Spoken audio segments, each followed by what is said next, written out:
cô ta nó có hai tiền.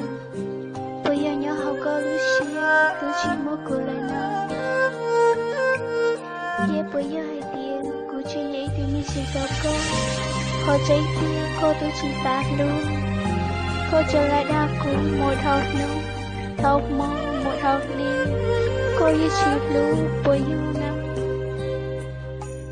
Bây giờ chỉ luôn, họ chỉ khía cho cô. Ê yo che cô em đi nhớ cho lino. Cô là nhớ cho lúc cô mà liều. Cô yi bao tiền, cô yi thứ như chỉ đâu cô. Nếu tôi chỉ muốn đi đã chỉ nhớ cho tiền nó đâu cô. Chỉ xa lưu khía cho cô chỉ tôi xía đâu cô.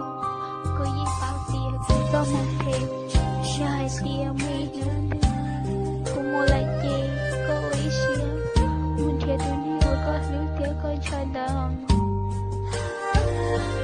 Cô yi bao tiền, cô cho thác cô nhớ cho tiền nó. Họ trên kia cô yi chỉ lưu. Từ lâu, cô yi hai tiền, cô tự chỉ biết con.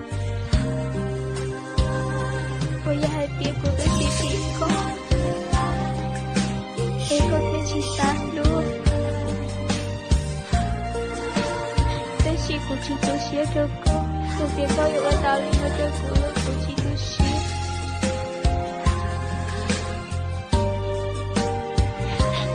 Tôi yêu mua lại mà nhớ con nữa.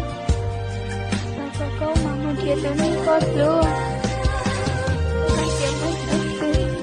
Con muốn thiệt tao tôi nhẹ của con lên thiệt con nhẹ nó chết. Có chỉ thâu ở đó để tôi xía dạ để khâu ở cho cô. Con muốn tôi tao như vậy chứ. Chú có lúc xưa còn đi lúc mà đâu. Lúc nào cũng như tôi nhẹ có chỉ ta lúc chả mấy nữa thứ em.